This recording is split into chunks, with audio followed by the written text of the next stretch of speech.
good to see you guys all here, and yeah, thanks very much for attending. I guess apologies first off that we can't be doing this in person. So a few events leading up to today, like train strikes and obviously the Queen passing away, unfortunately. So, but I guess this is probably the safest place for it.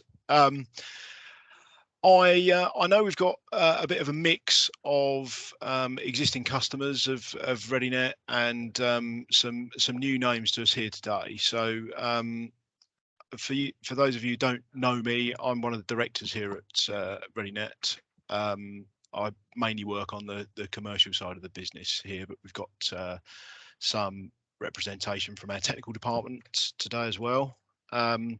And for those of you who don't know ReadyNet very well, we are very much a managed technical support provider. We deliver a lot of services around cybersecurity, and we're really all about engaging with our customers at a level where we're helping them to reduce risk. And a lot of what you'll see today is really fitting that message of where we can help our customers really to address risk and to continue to monitor risk around cybersecurity, so that we can help them mitigate those risks and on an ongoing basis and help them manage that. So it's definitely a on point topic at the moment. I think there's a few bits that I just wanted to sort of cover before I introduce you to the partners that are of ReadyNet that are on here today. Obviously, there's going to be some content today around both endpoint security, managing vulnerabilities, and areas like threat hunting. But there's a few sort of key facts that I thought I'd just sort of point out that I've pulled out of both Tenable's and WatchGuard's reports that have come out recently. So maybe you can sort of keep these in mind as we go through this presentation, and you know, hopefully this will help when we come to questions as well. So first off, a third of all breaches during 2021 have been via unpatched vulnerabilities. So it's a massive area that we should all be thinking about. And that number doesn't even take into account anything like misconfigurations at all, which I think we'll come on and talk about a bit later too. And the number of vulnerabilities that we're seeing, CVEs, is growing at about a rate of 30% year on year. So real key area that we should all be aware of. But once a bad actor's in, it's really tough to spot internal movement. So it's really important that we've got some ability to hunt for indicators of compromise. And we're seeing now that about two-thirds of malware is delivered over encrypted connections. So it's really tough to spot. So I'm going to introduce you to the guys that are going to be talking here today. We've got representation on both the WatchGuard and the Tenable front, and both of these organisations play a key part in how we deliver our managed services around cybersecurity. We're helping customers with both of these partners to look after risk within the business, and often helping them towards accreditations like Cyber Essentials and 27001. So today we've got Ben here from Arrow, who's going to take us through the Tenable IO offering, which is obviously powered by Nessus. And then we've got Martin and Pedro from WatchGuard, which is the WatchGuard for SOC business. And then we're going to hand over to Alvin from ReadyNet, who's going to take us through a bit about the managed services we provide and the gap analysis around cybersecurity that we provide. So I guess first off, I'm going to hand you over to Ben, who's going to take us through the Tenable side. Thanks very much, guys. Awesome. Thank you very much, Colin. So good afternoon, everyone. And yeah, unfortunately, this we can't be doing this event in person, but hopefully we'll still be able to demonstrate, I suppose, where sort of Tenable sits and how Tenable can assist you in managing exposure across the modern attack surface, right? So I think as Colin mentioned, Tenable are probably more famous for their Nessus product. It's kind of synonymous, I suppose, with pen testing and general vulnerability scanning. It's before I worked with Tenable, it was the bit of Tenable that I was aware of. I think most people have probably had some exposure to it if you work in IT, specifically in security, I suppose. Just as an FYI, I'm going to go over a bit about Tenable as an organization and then dive into the Tenable IO product, which is their vulnerability management specifically. But any questions as we go through, feel free to ask away, and we can address them as we go. Cool. So Tenable as an organization, they're focusing on this modern attack surface, and you hear it from a lot of vendors, and it's because it's a big issue. There's 100 different terms that get thrown about quite a lot, but in reality, it's just the kind of the attack surface, the exposure, potential exposure is just growing and growing and growing. And Tenable look to address this in a number of ways. Like I said, I'm not going to dwell on this too much, but it's basically just thinking about what kind of assets and what kind of bits of your infrastructure are potentially exposed to the internet and therefore exposed to potential malicious activity. And the big focus for me, especially today, is on on-prem and remote IT. But also, we need to take into consideration things like internet-facing assets, web apps, public cloud environments, OT, so industrial infrastructure is becoming more and more kind of converged with traditional IT networks, and identity is a huge potential area for lateral movement and also initial access. And what can these kind of look like? Here are some significant breaches that you may have seen in the news. Things like WannaCry, Log4Shell. I don't think anyone in IT has managed to escape seeing these things get thrown up. But also Equifax. Fortnite was just a bit of a one from left field there, but it's just to show that there isn't really a safe industry, really. If you are connected to the internet in any way, be that on a very small basis or your entire business model is about allowing access from the internet, everyone is at risk in some form or another, and it's all really about how we manage that risk. And I think one of the key things to that is understanding where those risks lie and understanding exactly where you are exposed, because there is a huge number of organizations who just don't really know exactly what assets they have that are exposed to the internet or are exposed, like I say, to malicious activity. And things like we say, like WannaCry was a bit of a wake-up call for a lot of organizations, and realizing how important it is to stay on top of vulnerability assessments and and remediation, of course, because it's all good knowing where the risks are, and if you're not doing anything about it, then there's potentially some issues there. And like I say, visibility is a huge part, and I think for me that's where that's the key part, and that's one of the main drivers of Tenable and of Nessus, is being able to discover what you've got and what potentially could go wrong with it. So visibility across the entire attack surface, being able to focus on preventing attacks. It's a lot of people talk about the reactive versus proactive. I feel Tenable IO specifically, what we're going to have a look at in a moment, is a really strong tool for allowing you to make that shift between just reacting to things that happen to actually making proactive steps to reduce that attack surface and reduce that potential of vulnerabilities being exploited.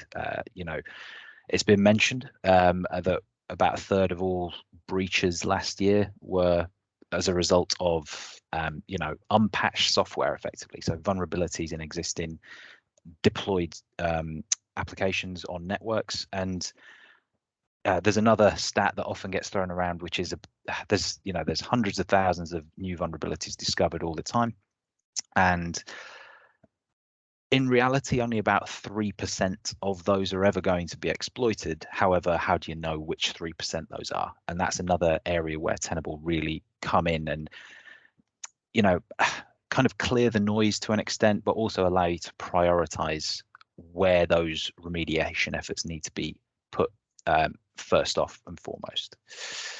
As you can probably tell, I'm not one for death by PowerPoint, so we are going to keep this fairly brief from this perspective. But just as a few, I suppose, kind of stats and comments and bits of information that kind of back up where Tenable sit within the market. You know, VM market share, so vulnerability management market share. It has been 3 years in a row, and it's continued to grow from Tenable. A lot of this is based in their Nessus product, but you know, as people use Nessus, it kind of becomes clear that Nessus fits a very, you know, Nessus is a really good product, and it shows you what you need to know, but it does have its limitations, and that's where the other products in the portfolio that have, you know, come in quite recently really, I suppose, add to that capability, and just depending on what the niche is and, you know, what your specific environment looks like, it's you know, it means we can look at things in different ways. So for example, there's a new cloud security element to Tenable. Although there is some basic cloud security in the kind of base product, we can look at that in much more depth and look at the individual cloud workflows for vulnerabilities, as opposed to just looking at cloud infrastructure in a similar way to how we'd look at traditional on-prem infrastructure. And you know, the Tenable's research is thorough. I think is probably doing it a disservice to say it's just quite thorough. Tenable are a CVE naming authority, so you know, they discover a huge number of vulnerabilities all the time, and they have the authority to name them for the official national vulnerability database. And generally, as soon as a vulnerability is discovered by Tenable or someone else, coverage would be within the system within 24 hours. With things like WannaCry and Log4Shell, it's much quicker than that. But yeah, as a sort of general rule of thumb, you can say it's highly likely that as a new vulnerability is discovered, it will be covered within the Tenable platform within 24 hours. And you know, Forrester, Gartner, Tenable really does very well in these kind of third-party assessments, because you know, they are very much specialists in vulnerability management, vulnerability scanning, and you know, that's why they're PCI approved scanning vendor. You know, it's what they do, and they do it incredibly well. And you know, as I was mentioning the cloud security bit, Tenable have expanded their portfolio to enable you to, you know, not have to go, well, we'll just get everything, because you may not need everything. You know, if you've not got any OT infrastructure that you're looking after, if you've got no cloud infrastructure you're looking after, if you're not using Windows Active Directory or Microsoft Active Directory, should I say, or web apps, you know, there's no need to be scanning these, or you know, no need to be paying for these. So you may want to just take a small part of the Tenable portfolio, and you're absolutely able to do that.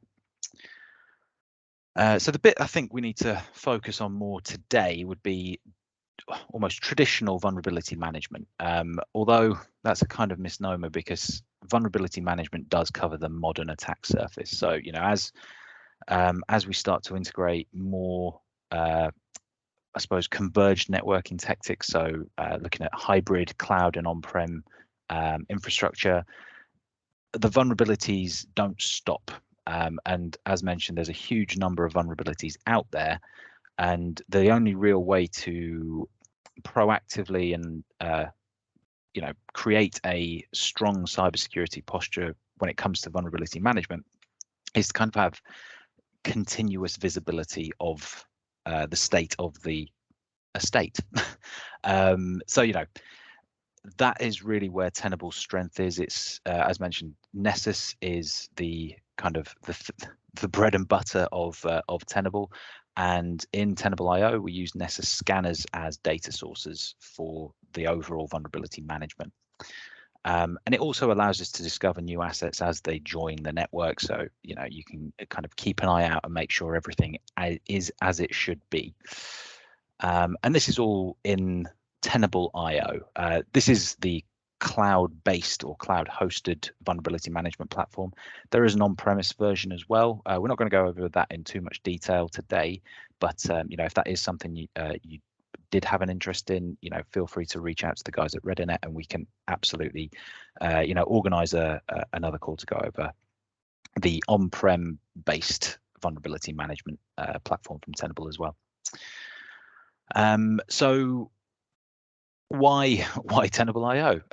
So as mentioned, Tenable are very much a leader in the vulnerability management, vulnerability scanning space. So adding that sort of superior vulnerability coverage and management, I think Tenable cover something like 100. It's over 100,000 vulnerabilities are discovered within Tenable, and you can add to that if there are specific things that you are looking for.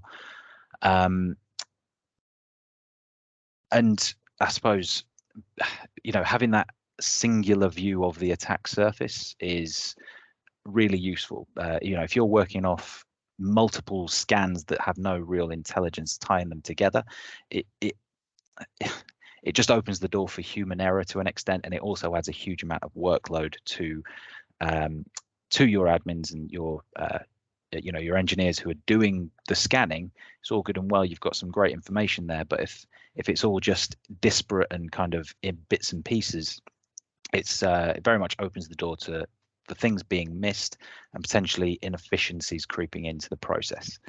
What Tenable.io kind of I suppose what that addresses is putting it all in one place, being able to aggregate all of that threat information from across an entire estate, and then, like I said earlier, being able to prioritize where to put that effort and where to put that remediation in the first instance.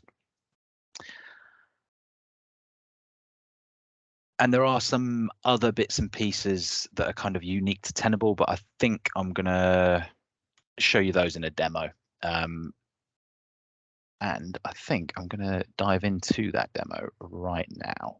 And like I say, if there are any questions on Tenable specifically, feel free to ask away. So Tenable.io, very much the you know, like I say, web-based or cloud-based vulnerability management platform. It's hosted in AWS, and you can specify exactly where in AWS you want it to be hosted, but by default, it'll be in your nearest geographic location. And what IO is, like I say, is an aggregated platform for all of your vulnerability scans. So this is the kind of stock dashboard, the default dashboard, if you like, from Tenable.io. And I would say at least 95% of people who use Tenable.io keep this as their landing page, if you like, their stock dashboard, because it gives you a good overview of what you want to see, which is generally how many vulnerabilities are across the estate, a little bit of a breakdown of the criticality of those, how many assets you have that you're scanning, and you know, if there have been any failures of scans that have taken place. We also have this widget here, which is a dynamic widget. So it's currently looking for vulnerabilities across the estate that are commonly exploited by Russian state-sponsored attackers, because there has been a rather sharp uptick in that over recent months. Before this, it was Log4Shell. Before that, it was, I want to say, Hafnium or Print Nightmare, or one of the other big sort of high-profile vulnerabilities that you know, makes the BBC news. That's what I generally say is kind of the defining factor. You know, there's 100. You know, there's loads of vulnerabilities come out all the time, but some everyone hears about, and you know, they kind of make mainstream news. And I suppose these are the ones that pop up in the dynamic widget here. And like I say, that just gives you an instant view of whether you should be concerned about these, and if there are potential risks associated to these vulnerabilities. It just allows you to jump in and either see that by vulnerabilities or by the assets themselves. So we could just so you know, you can identify exactly where they are and fix them as quickly as possible. We also have VPR, or Vulnerability Priority Rating, which is a Tenable specific metric, and it's effectively a number between 1 and 10 that indicates how likely a vulnerability is to be exploited. And Tenable comes up with this statistic using hundreds of different data sources, but generally it's looking at things like, is a vulnerability or is an exploit code available for this particular vulnerability? Is it being seen as to be exploited in the wild? Is it remotely exploitable, or do you need to be, sat physically in the same room as the asset you're trying to exploit? All of the, and as well as, is the vulnerability being discussed on the dark web or in social media? Is it being are exploits being included in exploit databases such as Metasploit, etc.? All of these stats effectively contribute and produce this vulnerability priority rating, which can give you some really good insight as to where you should be placing that effort. It's not, I wouldn't say, a replacement to CVSS, which is the common vulnerability kind of severity score. That's more looking at the potential impact of if a vulnerability were to be exploited. I personally believe that a combination of CVSS and VPR is going to contribute hugely to a strong proactive cybersecurity posture, or vulnerability remediation posture. I mentioned Cyber Essentials earlier. This is a really useful widget for that.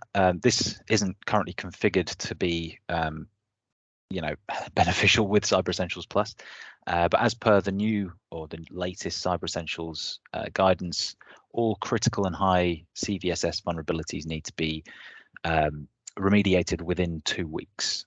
So you could effectively set the critical and high SLA to 14 days, and then as soon as anything populates into these, into this cell, you'll be able to find exactly which vulnerabilities are causing you to fall out of compliance with Cyber Essentials Plus.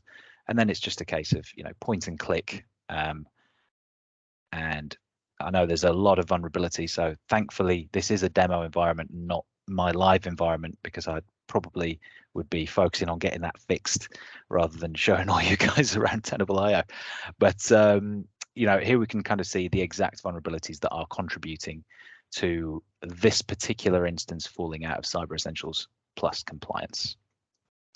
And then we can look at the specific vulnerabilities, see exactly how many assets are affected by these vulnerabilities, breakdown of the scores, and then we can absolutely just dive in to those specific vulnerabilities and look at remediation advice. So this is just an upgrade to a newer version of Apache, and we can see all of the assets that are affected by this specific vulnerability as well.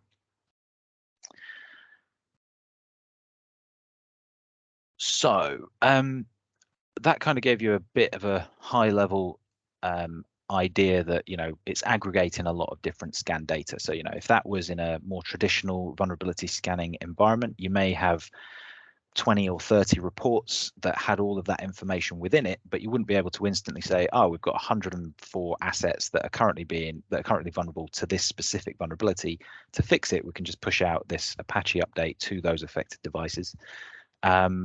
You'd maybe have to repeat that process a dozen times or more just to make sure everything's covered. Within Tenable.io, it allows you to kind of do it in one hit. Another really useful feature within Tenable.io, I suppose, is, like I say, the ability to filter through and find the information that you want about the assets that you do want. So we have here all of our critical CVSS vulnerabilities. What we might want to do is apply some filters to that.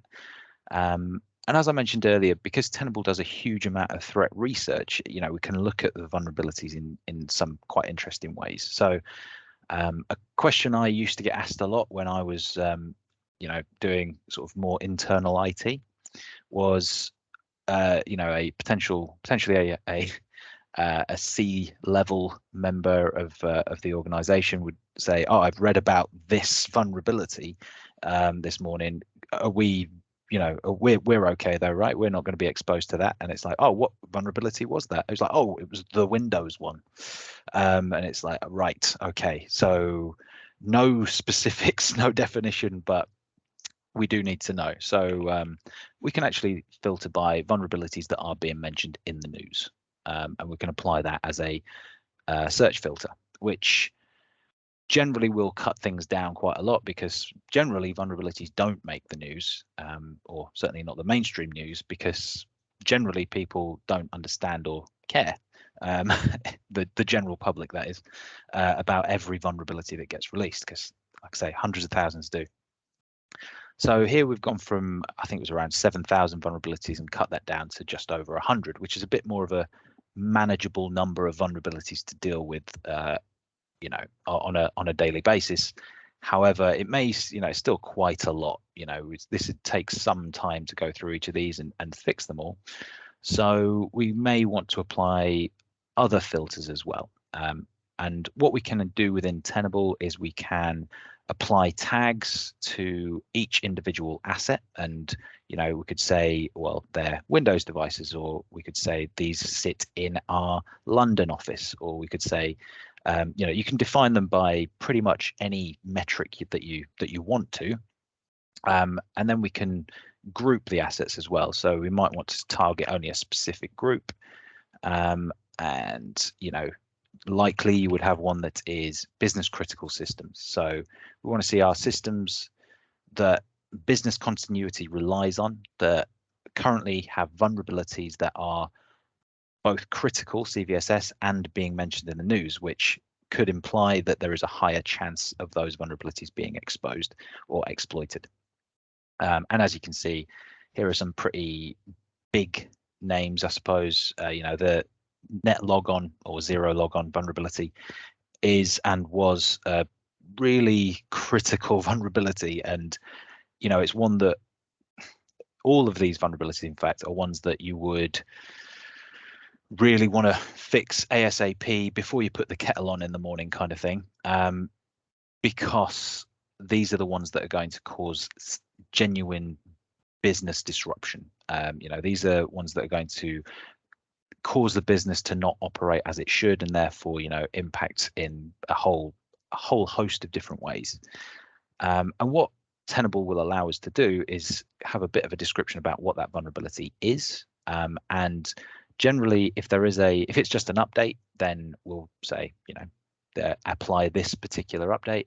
If not, like in this case, we need to refer to Microsoft's advisory guidance, and we've got a bunch of links here that will effectively give you information on fixing that vulnerability itself. And as mentioned earlier, it's not always just an update. Often it is a config change that needs to be made, that may, you know, you could say, well, my software's right up to date, but if it's not been configured correctly, or if it's been configured in an insecure manner, or potentially it's just as it was when it was first deployed, which is in an insecure manner, that's still a vulnerability, and it's still open to you know, exploit by malicious actors. And as we can see, this is currently on a DC as well, so it's not ideal that we have that vulnerability on there. What we can also do is integrate with other systems as well. So if you're using something like ServiceNow to deal with tickets, or if you're using a SIEM solution or a SOAR solution, Tenable acts as a really good data source into that, and we can then start to use Tenable to kind of as a trigger for automation as well. So you know, I could go on for some time about exactly all of the integrations that we could go on, but I won't. I would just say, if there is any specific questions around that, feel free to either, you know, drop a message into the chat, or, you know, feel free to reach out directly, and you know, I'm sure we'll be able to have a conversation around that and the specific integrations that are available. As I mentioned earlier, Tenable are very much a specialist in vulnerability discovery and management, which tends to mean they play well with others, because, you know, unlike never want to pick on anyone, but unlike, you know, some of the big names such as Microsoft, you know, who try and do many things within the industry, Tenable very much are a you know, a focused vendor in that they do vulnerabilities. They discover vulnerabilities and advise on prioritizing the remediation of them incredibly efficiently, and yeah, they play well with others, which is quite refreshing in my eyes. It also gives us a good insight into the individual assets. So it's worth pointing out that Tenable is licensed per asset. So it's looking at the devices that you're scanning for vulnerabilities or for unpatched software or whatever it may be. So it means that we can look at things in a lot of detail, and we can look at things from different perspectives as well. So because we are doing patch audits, so looking at what software is installed on our assets and what potentially might be out of date, we can build these kind of software catalogs for each of our assets, which allows us to do things like look for potential shadow IT and potential applications that shouldn't be installed on our corporate devices that happen to be. Often, you may only see this at kind of a gateway level, and that's obviously only if the applications are generating traffic. And if they're not, you may see, or you may have some applications on those assets that shouldn't be there, and you don't want to be there. Obviously, this is all dependent on how you are managing that currently, but it's nice to have that kind of backup there, and you can produce a nice report that says, oh yeah, did you know you've got X amount instances of this crypto miner or X amount instances of Steam? It's not stuff you necessarily want to have on your assets. And also it gives you a breakdown of how many vulnerabilities are on those specific assets. In this case, it is just that one super high critical vulnerability. So that could be quite a quick, easy win on this business critical asset. I mentioned we get to see the assets in various different ways. So Nessus scanners, like I say, these are the main data source for Tenable.io. So you can deploy multiple Nessus scanners around your network and effectively just have them automated, feeding in the scan information as soon as it runs. We also have access to Nessus agents, which are really useful if you have any remote workers or remote devices that may not be on the network when the vulnerability scan is run, but you still want to see that vulnerability information for that device or for that asset. This is where we've got the Nessus agent, and it also is useful in a number of ways. But I'd say the biggest kind of use case is for remote or dynamic assets. Unlike a lot of vulnerability management and vulnerability scanners, it is based on assets and not on IP addresses, which always kind of bugged me. My background is generally in network security, so firewalls and things like that, which often have multiple IP addresses because naturally they're connected to multiple networks. So it seemed a bit tight for me that if you were to scan a small firewall that has maybe 8 networks attached to it, that you effectively have to pay 8 licenses for that single asset. I'm a big fan of the sort of Tenable licensing model, which basically says you can have 100 assets on any particular device. If it's a single asset, it's a single asset, and we just need to scan that, and we can again keep a catalog of all the IP addresses that particular asset does have.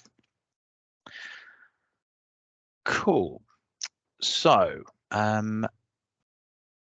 just to give you a bit of an idea about the kind of assets that we can cover, I started it off with talking about the modern attack surface, and that's absolutely included in kind of the base functionality of Tenable.io. There's frictionless connectors into all the kind of major public cloud platforms such as AWS, Azure, GCP, and others as well. And it means we can start to audit our cloud infrastructure in a bit more of a sensible way. And we can run kind of SIS audits on our, say, Intune or on our 365s, or generally just our Azure infrastructure, or like I say, AWS, GCP. Of course, I'm probably not going to be able to find the specific one that I'm after, because there are nearly 1,000 assets in here. Here we go. So we can see that we've got some GCP instances, and this is effectively a frictionless integration with GCP. So you can just give it some, give Tenable a user account effectively, which will allow it to go into that cloud infrastructure and run some of those audits. You can also deploy Nessus scanners within those cloud infrastructures as well, if you wanted to run those kind of, I hate to use the term, but the traditional vulnerability scanning, but in a cloud environment. So, you might be running purely Azure, as a lot of people are nowadays, and you have the the connector into Azure so you can carry out those audits, but you may also want to have a scanner in there so you're looking at those Windows servers that you've deployed in Azure. A 2008 R2 server is potentially going to have some vulnerabilities on it that you aren't necessarily going to be picking up just by doing a cloud infrastructure audit. So if you want to use a traditional network scanner in a cloud environment, that's absolutely possible. And then you may have some on-prem infrastructure as well, because let's be honest, we're all using laptops and PCs and stuff that's not in the cloud, it's on my desk. And you may want to still scan those things, so you can then combine the scan information from all of your cloud infrastructure right into the same one as your on-prem infrastructure and treat it as an estate as opposed to two separate entities effectively. And I think when you do treat it as two separate entities, that's when you can run into having some dark spots around that cybersecurity strategy, because there are bits you may not know, and that's where we come back into that understanding exactly what's exposed and what we have and what potentially could cause us issues down the line. Just see if there's anything particularly interesting here. It's always a risk, live demos and all that. I was just going to pop in there, Ben, and just ask if there were any questions at all about what people have seen so far, or anybody wanted to ask anything.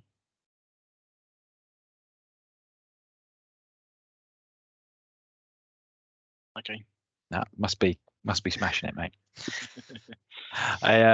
So yeah, here we can see this is just Windows 2019 server in Azure, and effectively we can see how often we're seeing this particular device by our scans and our audits. And this,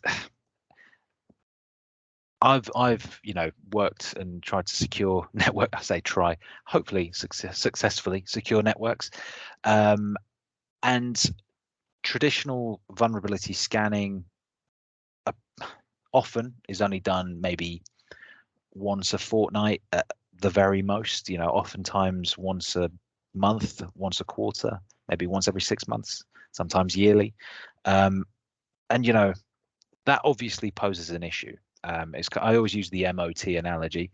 If you were to go and get a fresh, clean MOT, no advisories, brilliant. And then on the drive home, you hit a pothole, it's a bad one, and you crack an alloy and you break a spring.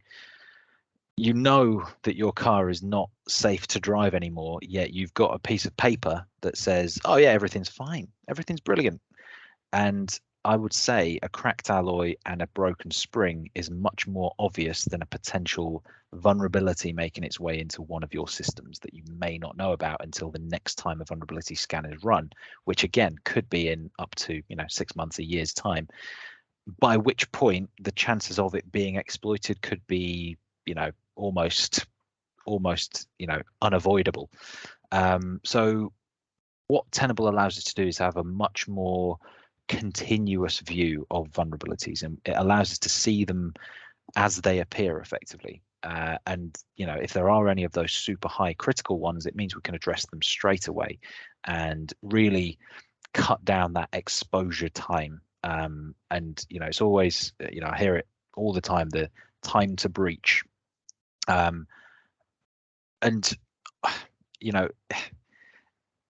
the less time these high profile vulnerabilities are present on a network, the less chance of them being exploited. It's not rocket science, but it's often harder to achieve than it is to say.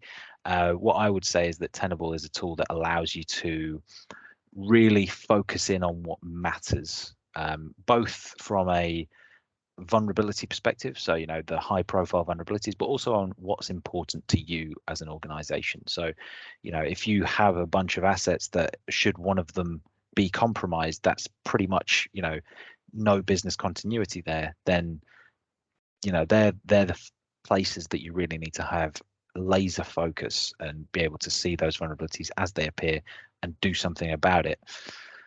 If you're only seeing that information once every 6 months, the chances of those are those being exploited are through the roof. So I think it's that's what I would say is the main kind of driver between or the main kind of driver of Tenable.io, as well as just being able to manipulate the threat information, being able to look at it in ways that make sense, because you may have the same assets across various different network segments that you're not seeing in individual scans. This would allow you to kind of group those, and like I say, if there are multiple counts of the same vulnerability across the estate, it could just be a case of push this update out to all of these affected assets, and you could wipe out a load of potentially critical vulnerabilities straight away. So I was just going to, Ben, have you, I'm just conscious of time, whether you've kind of covered what you wanted to. Yeah, I was just about to say, I think I could easily go into a bunch of other things, and I'm just trying to stop myself from doing that because it'll be like Alice down the rabbit hole, and you probably never shut me up, mate. So that's fine. I mean, we can always delve into one-on-one sessions with people, absolutely, go into a bit more detail post this event. I think thank you very much for giving us that overview. It looks like we've got a question here. Yeah, just come in. Let's have a look. From Tony. Yeah. No problem.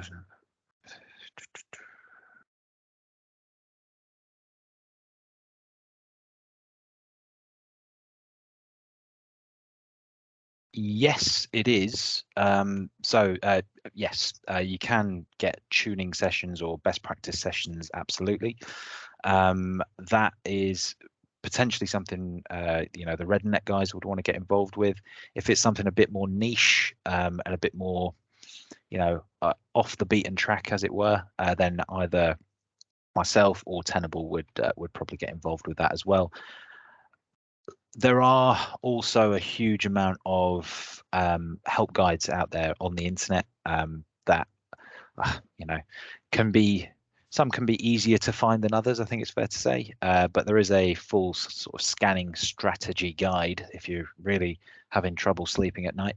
But yeah, I'd say it's worth a conversation, because really the key thing is understanding how exactly you want that to work, and then we can kind of architect a plan as to how best to do it. I think one of the biggest, one of the best things within IO is that there isn't a limit on the amount of Nessus scanners that you deploy. So if you've got an incredibly busy subnet, for example, you may want to deploy a few scanners to take a segment of that subnet each, because at the end of the day, it's all going to be aggregated and normalized effectively into Tenable.io. So you can actually group scanners as well. So you could say, well, all of these 4 will need to do this entire subnet, and kind of away we go on that. But that's a long answer to yes, pretty much. I'm just going to pipe up there, Mike, if you like. Hello, everyone. So Ben, I guess our approach would tend to be that we would look at those the results at the start. You usually get a flood of results at the start and work with the guys in the customer to work out their pace that they would want to start resolving some of those things, because there would be a pace at the start to get rid of some of those, as you quite rightly identified, that are actually really effectively worryingly high, that could be impacted, rather than just highs that may not be impacting. Exactly. So that's the approach we would go around. Yeah, but that's, as Mike quite rightly says, we can engage with each person on that. So thanks, Tony. Wonderful. Excellent. Well, thank you very much, Ben. My pleasure. Unless anyone's got any other questions, we can hand over to WatchGuard now.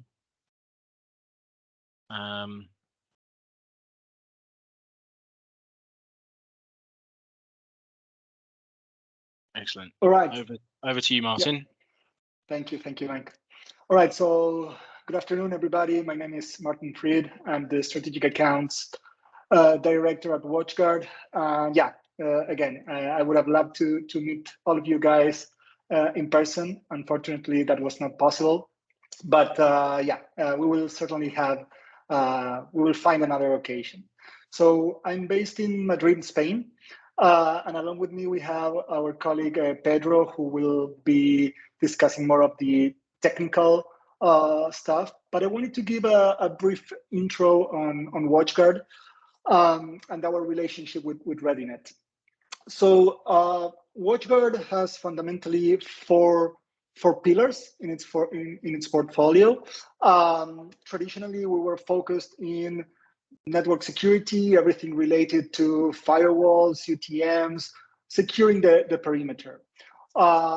With that, we also moved to the wireless angle, securing Wi-Fi and access points.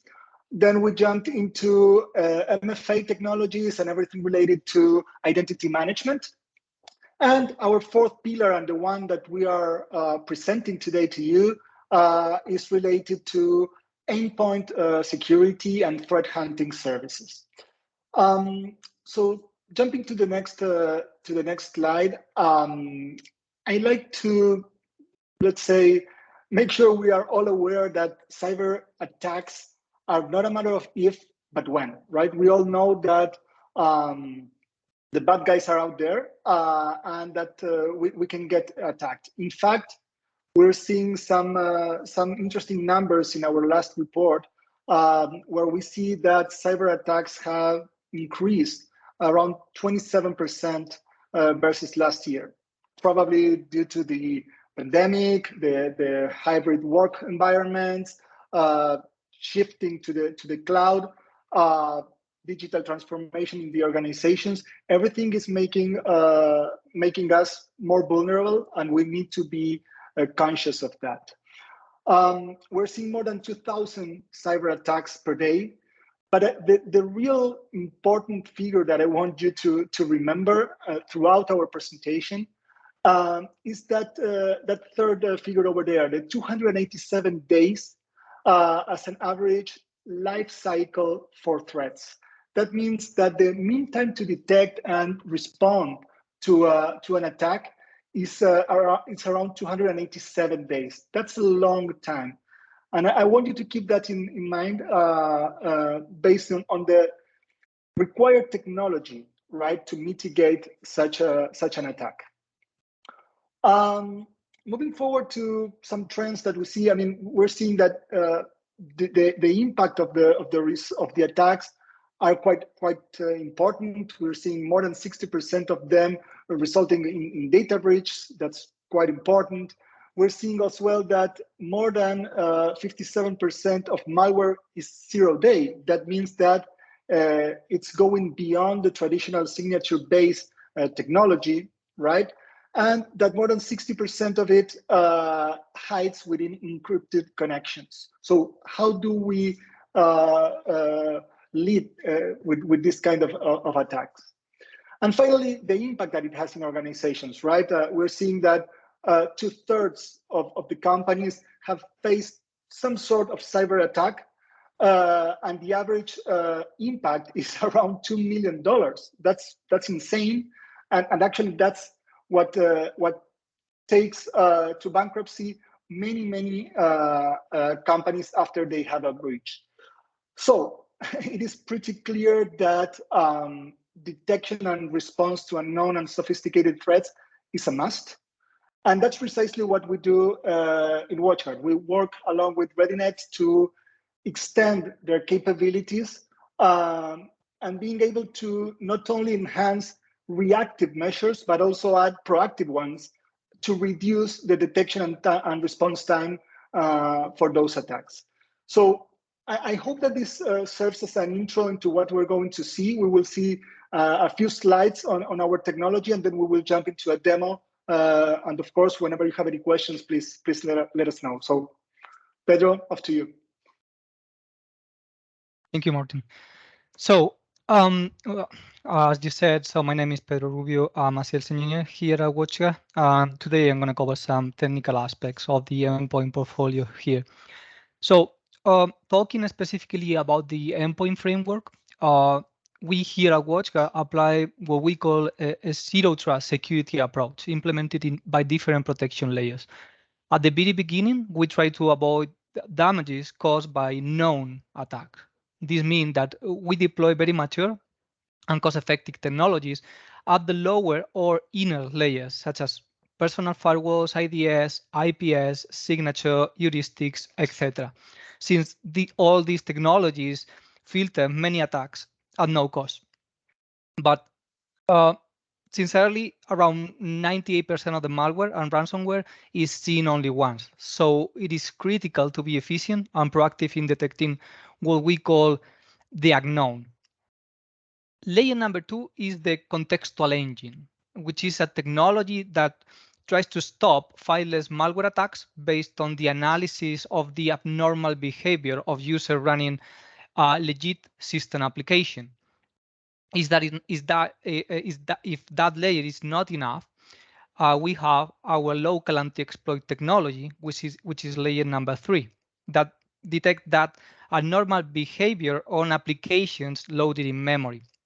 So we are continuously monitoring what is running in memory and detect that atypical activity of application, especially the most attacked ones, and eventually block those intrusions. However, we still need to be way more aggressive against the unknown attacks. The unknown is still our obsession, is our thing. So we don't trust any application, but also we don't trust any activity on the endpoint.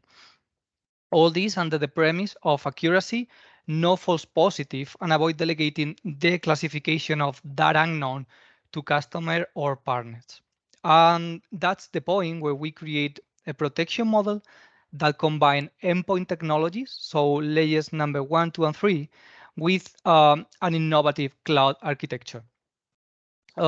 This is one of our greatest differential values. The Zero Trust Application Service is a cloud service that classifies in real time all unknown executable files attempting to run in the endpoint. So for that, we use technologies such as machine learning and deep learning algorithms running in the cloud. Once we have classified the application and taken the appropriate actions, our platform also inspects in real time terabytes of security analytics events looking for hundreds of indicators of attack. All this in real time, but also using by default a telemetry that is available in the cloud data lake for 365 days. As Martin commented earlier, the mean time to detect an intrusion, either by internal or external entities, is now beyond 200 days in most of the cases. So in our opinion, it's essential to have this amount of data available to detect the initial phase of the breach.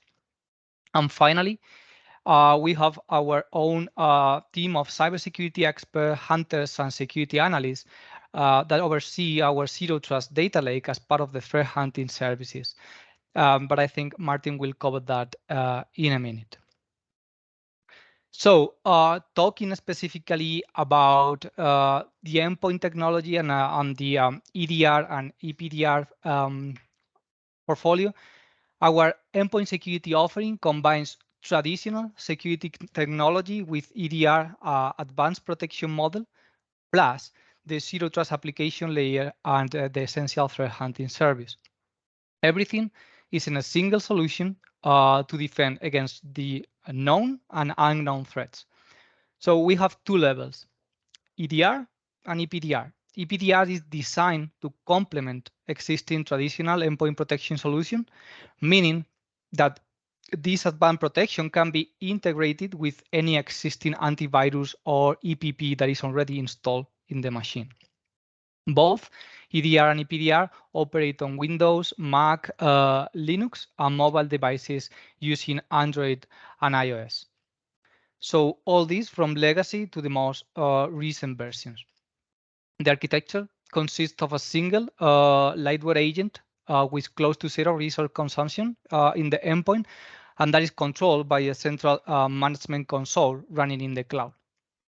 So I can highlight some of the features that we will find while using either EDR or EPDR. So for example, the ability to search in real time indicators of compromise based on IPs, domain, hashes, and also with the possibility to implement our own Yara rules.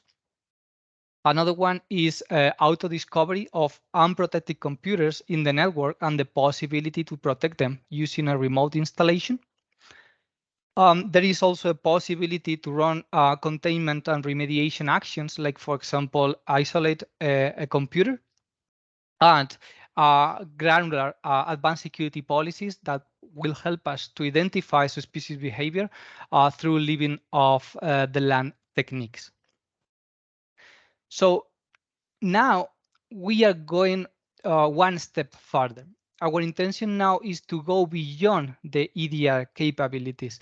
Our main target with EDR is to classify and detect the unknown. With Orion, which is our threat hunting incidents and response solution, we are going to look for the unknown before it hits the attack surface to anticipate to any incident in the early stages of the cyber kill chain. Orion is also a cloud solution that centralizes real time and those 365 days of retrospective visibility for hunting. Together with that, it also integrates an interesting suite of tools such as OS Query, Remote Cell, remote remediation actions, and Jupyter notebooks. The idea with Orion is very simple, but at the same time is very powerful. So on one side, we have the telemetry. That is basically all the information that we have gathered from the endpoints. So processes that have been executed, DNS operations, network connections, every single activity that is registered on the endpoint is uploaded to the data lake by the communication agent. On the other side, we have implemented a set of predefined hunting rules. Currently, we have more than 300 that describe the most active scenarios in case of cyber attacks. So Orion is continuously comparing these hunting rules, not only the predefined ones, but also the ones that we as a SOC analyst, for example, can create. So Orion is trying to match this hunting rule with the telemetry that is in the data lake. If there is a match, so the initial hypothesis has been proven, and our hunting process begins by pivoting and expanding the scope of our investigation. So if you don't have any question about our technology, our EDR, or Orion, I think Martin can cover this, and then we'll jump into a demo. Yeah, I'm pretty sure that questions might arise along the demo. But yeah, we wanted to pinpoint on how is it that we deliver the threat hunting services, right? So WatchGuard as a company decided that a minimum level of threat hunting needs to take place in all of our EDR or EPDR solutions, right? So we embedded what we call the essential threat hunting service within the actual EDR and EPDR product. That is pretty much our team working on very high level, high confidence indicators of attacks that have very low false positive rate and that can capture the top fileless malware attacks. But again, I mean, that is a minimum base that we believe that needs to be there, but we want to go a few steps further. So level number 2 is what we call the premium threat hunting service, and it's basically having our own threat hunters using the Orion platform and monitoring the whole telemetry, looking for any suspicious activity, and proactively reaching out to ReadyNet and eventually to you guys when any suspicious activity is seen, right? So this is a very proactive approach where you are backed up by experts that are looking into the telemetry and using these investigation techniques that Pedro was mentioning before within Orion to detect this suspicious activity and take action, of course, recommend measures and work with Redinet and your own teams to mitigate any possible attacks. So if this takes place within that 287-day time frame, you might be able to prevent an attack, right? Then we jump into the third level, which is basically Redinet experts are using the Orion technology, and they can also deliver the service to you. Redinet knows, your business, knows your IT components, knows you. So beyond whatever generic investigations we perform to the whole park of customers that we work with, they are able to customize rules to perform specific investigations and hence deliver a more specific service to you. So any of these flavors are available. It might be that you need one or the other, but we wanted to show you how is it that we deliver the proactive services for then you to have discussions with Redinet as to how to get it.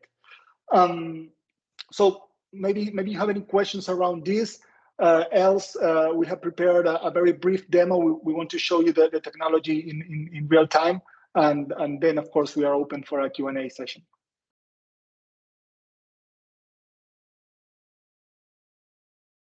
All right, Pedro, all yours. All right. So the very first thing that I want to show you is how our different protection layers works in real time in a live scenario. So first of all, let me connect. Well, I'm already connected. Okay. So this is basically a Windows 10 machine that is running on VMware. It's a virtual machine. Is protected by our EPDR agent. So the first thing to illustrate here would be like to show you what we do against known attacks or known exploits. Okay, so I'm gonna trigger an internal tool that is used for demos and stuff like that. It's called the Zero Trust Auditor, and as you see here, I can launch some known attacks directly to this endpoint. For example, if I execute some exploit activity on this particular endpoint, I select the process where we are going to inject that, and I run the test. Right now, it's been executed, and right away, I have the exploit detected. Since it's been caught by the anti-exploit module, I have the ability to end program. Okay, so that is one side, the detection and blocking by the anti-exploit.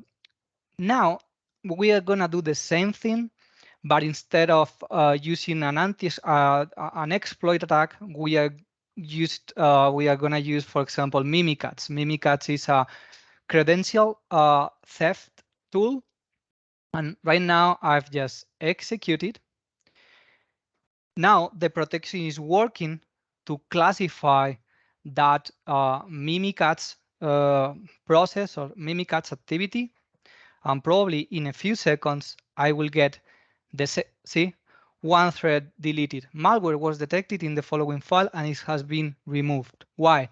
Because this has been detected and blocked by signature, by the EPP, the antivirus layer, the very first layer that we commented on the presentation. And now I talk about the 100% of classification, right? So what if somebody is trying to execute something that is unknown to the endpoint, something that we haven't previously seen? So for that, let me show you how I have configured this particular endpoint in the Cloud Console. This is the Cloud Management Console. And there are several profiles or several operation modes.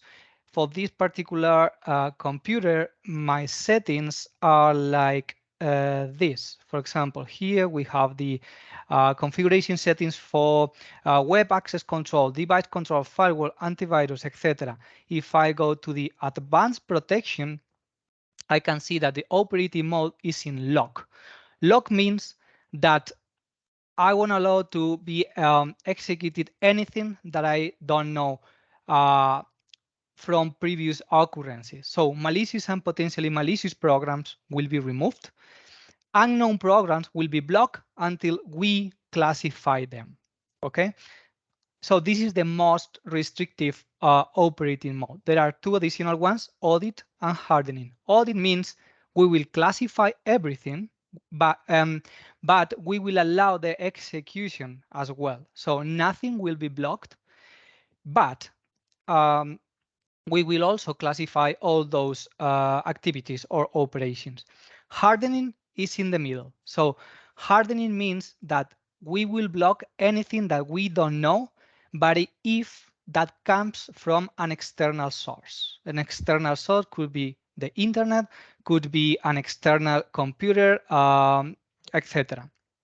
But we will allow executions if those comes from the endpoint internally, from the hard drive of that endpoint, right?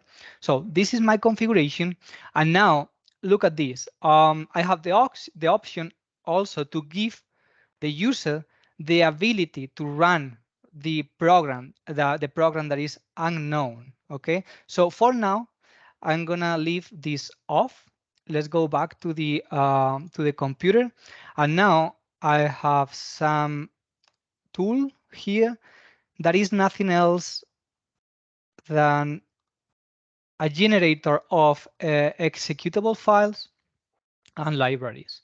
So I'm gonna launch one random application. This is generating random applications every time that is executed, so it's impossible that the endpoint knows about them. Okay, so this is new. This application is new to the endpoint, the application that is gonna be generating now. So I'm gonna be generating one application, lead time 1 second, for example. That's it. So I click on start. The application is trying to be run, but my security protection, my EPDR, just have just blocked this because it doesn't know it. It says a file is attempting to run on your computer that may pose a security risk for your company. As a preventive measure, it will be prevented from running until we check that it's a trusted application. Right. That's again because my profile or my operating mode is in lock.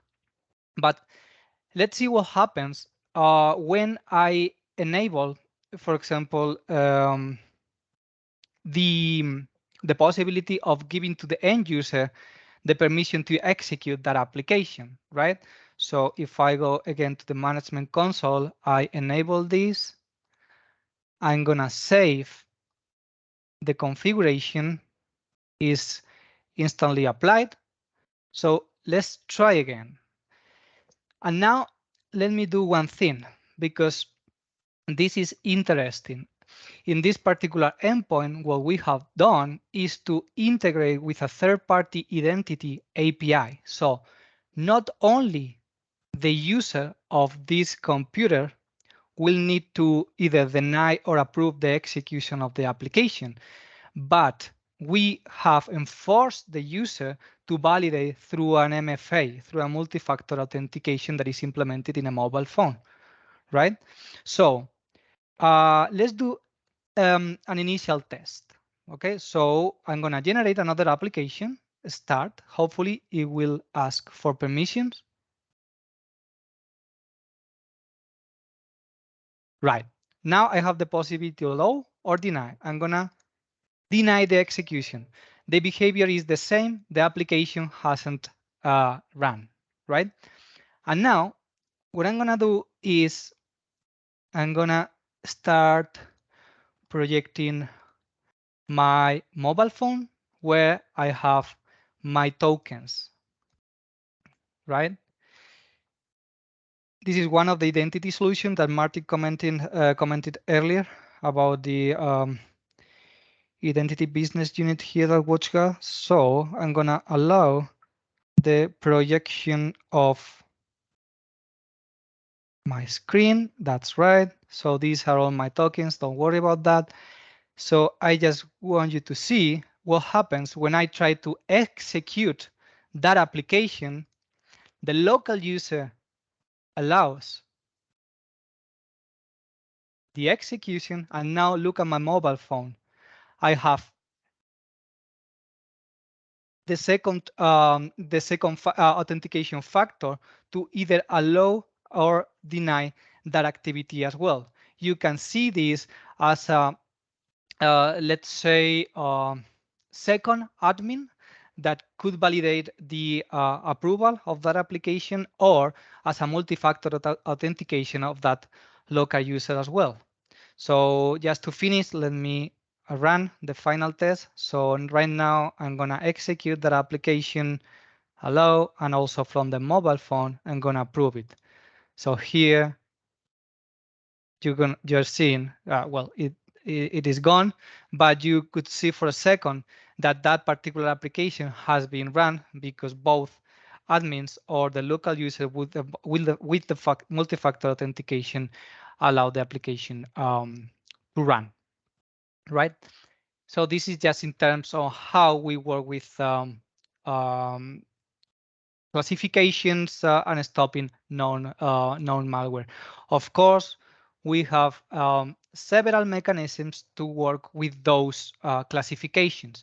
We have implemented what we call authorized software. That is nothing else than a wide list of software that we will classify from the beginning, but we won't block it because it's already signed from the company, it's already trusted by the organization. Of course, there is a possibility to run the application from the console as well, using an admin account, etc.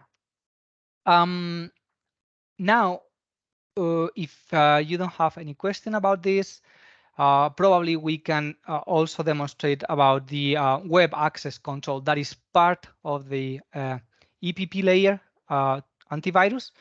So earlier you saw on the settings, workstation and servers.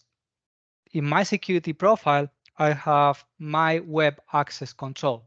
So these basically blocks or allows web browsing based on several categories. Okay, so if, for example, we have it right now, I think we have a question on the chat, right?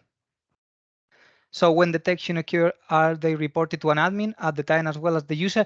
Right, that shows up here in the administration console.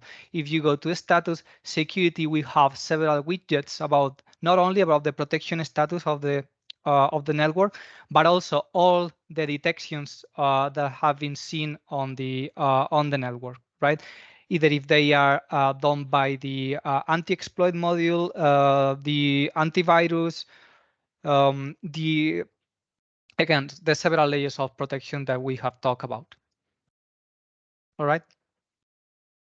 So if we click, for example, in this malware activity on the incidents, we have all the activity that we have seen. If we click in either one of them, we have more details about the attack. If depending on the attack or the breach, we will have more or less available telemetry for inspection. Right, and also if we are lucky enough, probably, yeah, this is a very simple execution, but we will see also the graphical representation of the telemetry. All right, so coming back to the configuration, I was talking about the web browsing categorization. So coming back to them, web access control, right? I have the ability to enable it for some hours only, or enable it permanently. And here I have the categories. For example, let's say that I want to block some particular category, for example, LinkedIn. If I go to my endpoint and I try to visit, come on, yeah, linkedin.com. Here it is. I can visit that page, right? But if I go there, I deny the access to this particular category. Again, save the configuration, and then I'm gonna close Edge just in case. Try to visit the page again. Now I should receive a notification telling me that that category here, page block, the page belongs to a category with access denied by the administrator, LinkedIn. All right, this is more or less what I wanted to show you or cover with regards EPDR, EDR before showing you Orion, our threat hunting incidents and response solution. Before going there, do you have any other question? Oh, I have another question, right? There are email admin notifications you can configure also, I believe. Right, so let me show you that. And there, again, the management console settings, my alerts, you can configure your own profile for all these alerts. You can be granular on the way you enable or disable some of them. Here you can configure an external distribution list. It doesn't need to go to the inbox of the user that is currently logged into this into the console, but you can also share the alerts to an external distribution list, for example. I think also with the API, well, both Orion and EPDR have their own API, application program interface. So with the API, you will be also you will have also the ability to extract all these detections and warnings from the ether, from the cloud console to any external system. Besides that, there are additional modules or add-ons apart from the core security offering of the EPDR. One of them is CM Connect. CM Connect is a module, is an add-on where we install a component either in a Windows or a Linux machine that will download the logs or some particular telemetry from the cloud and ingest that activity into a CM, into a QRadar, Splunk, RSide, whatever it is. All right. Cool. Pedro, I was just going to say, are you going to move on to the Orion piece? Yep. Now, just conscious of time is the only thing. If we could just keep it sort of high level, that would be grand. Sure. Wonderful. Just an overview about Orion. Again, this is another cloud console that will allow you to exploit that telemetry that we have talked about for 365 days. So basically, we send all this activity to the data lake, and we use several tools that are embedded in Orion to attack that data. How this works? So I talked earlier about hunting rules, 300 predefined hunting rules that are already there to be used, right? They are not static, they are alive. So we are continuously adding new hunting rules, but also updating these existing ones. Of course, the SOC analysts or the operators that are using Orion have the ability to create their own hunting rule to emulate or to simulate some particular scenarios. When that hunting rule is seen in the customer telemetry in the data lake, we trigger an indicator. An indicator is seen here. So this is basically an alert that is telling you that a scenario needs to be investigated. How? Well, through an investigation. An investigation is just a structure, an empty space where you can keep on adding things that are interesting for the purpose of the attack. You can add the alerts, you can add entities of interest, things like computer, hashes, domains, IPs, etc., and also some comments, files, etc. What are those files? Well, files are basically Jupyter notebooks, right? So there are tools to be used against the telemetry. For example, we have implemented an OS query framework to check in real time the status of the devices, inspection of the telemetry, low level. So this is the raw telemetry. So we have access to that to see what is happening to a specific time frame, for example. We have the ability to, again, do a graphical representation of any attack or any malware deployment there.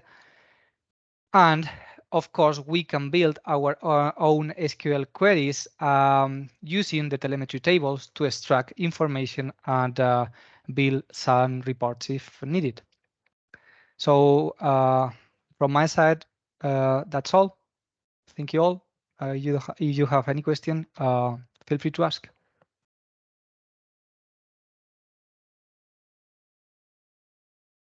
Any questions from the floor at all? No. Okay. Thank you very much, Martin and Pedro. That was grand. We're going to just move on to our last piece on the agenda and hand over to Alvin. Do you want to talk about a little bit about our services for us? Afternoon, everybody. For those who don't know me, Alvin Cross from RedNet, obviously, the Director of Technical Services over here. I'll keep it short and sweet today. I know everyone's been sat going through the demos. It's been really good for the last hour and a half and a bit. So by all means, pose any questions that you only come and ask us. Any questions at all. It's quite generic, but I wanted to give you a bit of an overview about our managed security services in general. So, and some of our experiences with some of our customers over the past few years, that we've built a system up that does work and it is effective to implement change to reduce risk and assess the threat landscape that you've got. So we really feel strongly about the fact that often the blame of something that happens on the network or on the system is also put at the feet of the IT team, the IT director and the board, not always bought into that fact that there was a risk there in the first place. So we think that the risk around cybersecurity should really be at the board level. So we spend a lot of time to try and demonstrate to that board via a board member or ourselves in person if needs be, to say that they need procedure controls, need technical controls in their organisation to protect their data, to understand the threats and the risk and easily report to compliance people or their customers or a sales pitch or whatever it might be, that they are doing something about that to protect that organisation. Often you'll find large corporates will have big departments and infosec analysis people and SOC groups about it, but we also find that the small and medium-sized businesses don't feel that it necessarily applies to them. And as was commented earlier, it's what we've seen and what we heard and what we feel is that it isn't a case of what's going to happen and it won't happen to me. It's a case of when it happens, what do I do and what's the effect? So a lot of these companies, big and small, don't have the time, resource, skill or experience available to do anything about it. So what we want to be able to do is build a package for people to build into their daily routines that is cost effective to them, as well as making sure that they don't have to go out and get a dedicated in-house security team to look at this stuff. And these consoles are great and these dashboards are great, but to actually implement them correctly, deploy them in the right format and to maintain them is really important. So our services to allow small and medium businesses to build and implement and maintain a security posture without employing a dedicated team are really what we're about, because we really feel that they're really important, not just to do for once in the year when there's an audit or a compliance or something's happened on the network or something needs to happen, or it's just a tick box event once per year. It's in general something that should be embedded in the organisation as a proactive nature. So what we tend to do is that we will work with you and your teams. We'll come and interview people, analyse what you've got, audit and review your landscape, and produce a gap analysis based on risks and threats, based on best practices and standard compliance areas. These are several industry standards we do against, such as CIS, Cyber Essentials, as well as our own set, to be fair, that our guys feel are really important they've found along the way. We feel they're the most effective based on our experience, and we size it correctly for the scope of your business, not one size fits all. We will then produce a board level report along with a budget and often a strategy for you or with you to implement it that fits your business and your budget. And we can help get that approved at board level or translation to that board if needed. Again, it's not a one size fits all approach. And in our service catalogue, there's several different tools and packages that we will use, such as you've seen today, to implement those changes. So if signed off, and hopefully, the board are on the same page that we have to get these things implemented because to reduce risk and reduce threats, to stop things happening, we would then come along, deploy, configure, often reconfigure due to misconfiguration. Some of these events happen, implement and then change things to bridge those gaps, often including training to IT support team or end users. It depends on your scope and your scale and appetite. We work with you to implement those changes on a time scale that suits. It's not a rushed event. Someone said earlier, how quickly do you need to reduce these things? Well, yeah, of course, an InfoSec manager will always want to get rid of them all as soon as possible. But realistically, some of these tools you've seen today give you a really good hindsight of that, the actual speed that you should take to try and resolve and reduce some of these things, because there is a time scale that you've got to reduce and mitigate them. So when we make sure that changes is applied to a company, we would work hard with the teams there to make sure that change is adopted. So budgets are controlled, there's no overspend of stuff, and people are brought into the overall concept of cybersecurity to create a culture of awareness of cybersecurity within the organization, so that it's not just all of these controls and technology you've got, that the people that are using it, IT, end user or other, know that things should be done in a secure way. So once that's all done, we would then move into our fantastic support teams that really feel part of your organization and really care about your setups. And they will then proactively support you and maintain you throughout the year. So it's not just a one-off event. It's just really important that these things happen all the time. As you can see today, and our guys will tell you as well, there are new and emerging risks all the time. There are threats and technologies that are out there that we can do something with them for you, but being proactive is a really strong stance for us. So some of the things in our service catalog, if you like, can apply. They can be picked and chosen accordingly. We'll work with you to make sure the right size for you, right budget and right pace. But we really, what I wanted to sort of end with is really care about your business. And we feel that rather than being hopefully your trusted support provider, we'd like to feel that we're an extension of your business and security well.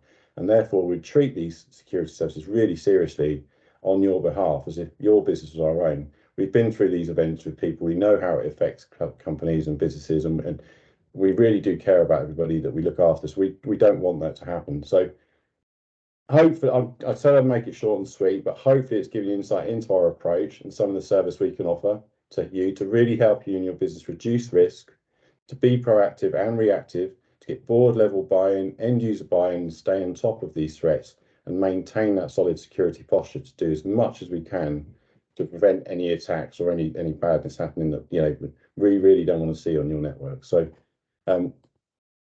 gives you a really idea of the service catalog that we've got. You can talk to us, you can talk to the guys here.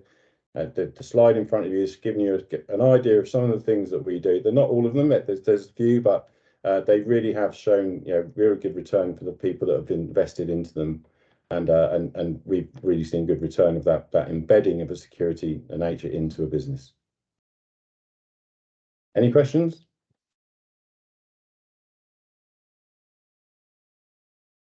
Short and sweet, Mike. Sweet. Yeah. Nice little pitch. Thank you very much. Okay, thank you. So if there's no other questions from anyone, I'm just going to close off just again saying thank you for your time this afternoon. It's greatly appreciated, kind of listening to some of the stuff that we've got going on with customers and talking to new customers about. So it's really great. As we mentioned, unfortunately, we weren't able to do this in person, but we've got some goodie boxes that we're going to ship out to everybody. We'd send them to your business addresses, unless you would rather they don't, and you can let me know a different address that they can go to. Otherwise, we'll package those bits up and send them out over the next week or two. And then if you want to set up some additional sessions with us to go into more detail, ask any questions that you didn't feel you needed to today, then get in touch with myself or the guys in the sales team at ReadyNet. We're happy to set those up. And we'll also kind of phone round and just get people's feedback on today's session, ready for the next one that we're bound to try and arrange at some point. So if there's nothing else, I'd like to say thank you and see you all again soon.